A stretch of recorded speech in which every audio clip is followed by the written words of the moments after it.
Good morning, students. Today's subject is constitutional law, in which I am going to take the topic of the important amendments of constitutional law. So let us start the subject topic. Today's first amendment is 54th Amendment Act 1986, in which what the major changes have been made through this amendment. It was the salaries of judges of high court and supreme court was raised. तो देखिए, इस amendment की आपको सिर्फ एक ही बात जो सबसे इम्पोर्टेंट है वो याद रखनी है कि इस संशोधन अधिनियम के द्वारा सुप्रीम कोर्ट और हाई कोर्ट के जो जजेस हैं उनकी सैलरी में वृद्धि की गई थी। ठीक है। Next constitution amendment is 50th amendment act 1987।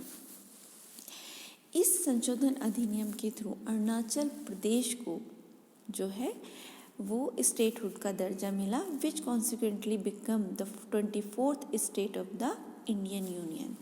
Bharat संघ के 24वें राज्य के रूप में अरुणाचल प्रदेश को एक स्वतंत्र राज्य का दर्जा दिया गया था 55वें संविधान संशोधन 1987 के थ्रू। ये क्वेश्चन कई बार कॉम्पिटिटिव एग्जाम्स में आप लोगों पूछा गया है, तो ये प्लीज़ आपको याद रखना है कि किस संविधान संशोधन के द्वारा अरुणाचल प्रदेश को राज्य का दर्जा दिया गया। तो वो था 54th कॉन्स्टिट्यूशनल अमेंडमेंट 1987। ठीक है। इसके बाद जो संशोधन अधिनियम इम्पोर्टेंट है वो है 56th अमेंडमेंट एक्ट 1987 में ही हुआ ये भी। इसके through Goa and forms a new union territory of Daman and Diu. तो गोवा जो है उसे 25वें राज्य का दर्जा मिला और दमन और दीव को जो है वो यूनियन टेरिटरी का दर्जा मिला। ठीक है। तो 56वें संविधान संशोधन के द्वारा गोवा को 25वां राज्य बनाया गया और दमन एंड दीव को जो है यूनियन टेरिटरी यूटी बनाया गया। इसके बाद आता है 57वां संविधान संशोधन।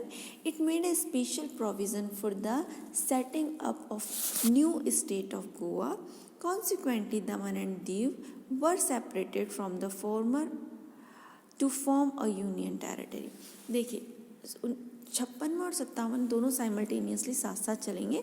56वें संविधान संशोधन के थ्रू ये कहा कि गोवा को 25वां राज्य बनाया जाना है और 57वें संशोधन के द्वारा गोवा को दमन दीव से अलग करके 25वां राज्य बना दिया गया और दमन दीव को यूनियन टेरिटरी बना दिया गया। ठीक है। Next is 50th amendment act 1988। देखिए, 50th कॉन्स्टिट्यूशन अमेंडमेंट के थ्रू क्या हुआ था, it provides for special arrangements with regard to reservation of seats for scheduled tribes in state of Arunachal Pradesh, Nagaland, Mizoram and Meghalaya. By amending article 322 the adjustment of seats has been frozen until 2000। ठीक है। 58वां संविधान संशोधन जो है 1988, इसके द्वारा किया गया पूर्वोत्तर के जो राज्य थे कौन कौन से, अरुणाचल प्रदेश, नागालैंड, मिजोरम और मेघालय, 4 राज्य, अरुणाचल प्रदेश, मेघालय, मिजोरम और नागालैंड, इनके इन राज्यों में अनुसूचित जनजाति का जो रिजर्वेशन है उसके लिए विशेष प्रावधान किए गए, उनकी सीटों में वृद्धि की गई और ये कब तक के लिए की गई, सन 2000 तक के लिए। ठीक है, कि ये जो रिजर्वेशन पॉलिसी है वो सन 2000 तक लागू रहेगी। लेकिन देखिए, होता ये है कि for the sake of political reasons in reservation policies को टाइम बीइंग बढ़ा दिया जाता है, तो still it is continue, right. तो नेक्स्ट जो अमेंडमेंट है वो है 59th कॉन्स्टिट्यूशन अमेंडमेंट एक्ट 1988। इस संशोधन अधिनियम के द्वारा क्या हुआ, देखिए, it empowers the central government to impose emergency in Punjab when deemed necessary. Under the amendment of the president's rules can be extended up to 3 years. The earlier maximum period was 2 years. Yes, मैंने अभी आपको बताया था अपने last class में कि emergency के जो प्रोविजंस है वो मिनिमम 1 मंथ, 2 मंथ्स और उसको एक्सटेंड कर सकते हैं 6 मंथ, 1 ईयर और मैक्सिमम 3 ईयर। तो वो मैक्सिमम 3 ईयर का जो प्रोविज़न था वो कब आया, कहाँ से आया, तो वो यहाँ से आया 59th अमेंडमेंट के थ्रू। ठीक है। 59 अमेंडमेंट हुआ था 1988 में, और इस संशोधन अधिनियम ने कहा कि पंजाब में अधिकतम कितने समय के लिए जो है वो इमरजेंसी लगाई जा सकती है। तो ये बताया गया इस संशोधन अधिनियम के द्वारा कि इमरजेंसी का जो टाइम लिमिट है उसे 3 साल तक के लिए मैक्सिमम बढ़ाया जा सकता है। कितने साल के लिए? मैक्सिमम 3 साल के लिए।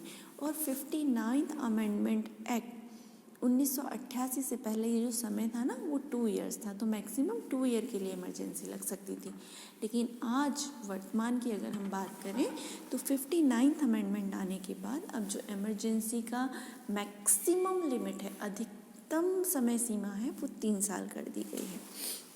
लेकिन ज़रूरी नहीं है 3 साल के लिए लगाया जाएगा, ये तो मैक्सिमम लिमिट होती है। मिनिमम हम राष्ट्रपति जितना उचित समझे मंत्रिपरिषद की अनुशंसा पर उतने समय के लिए लगाता है, ठीक है। इसके बाद जो आता है, देखिए very very important constitutional amendment, और हजारों बार ये कॉम्पिटिशन एग्ज़ाम्स में पूछा गया है क्वेश्चन कि किस संविधान संशोधन के द्वारा जो हमारी वोट कास्ट करने की एज है उसे 18 साल किया गया था। तो देखिए ये था 61st कॉन्स्टिट्यूशन अमेंडमेंट 1989। तो 61वें संविधान संशोधन 1989 में ही हुआ था।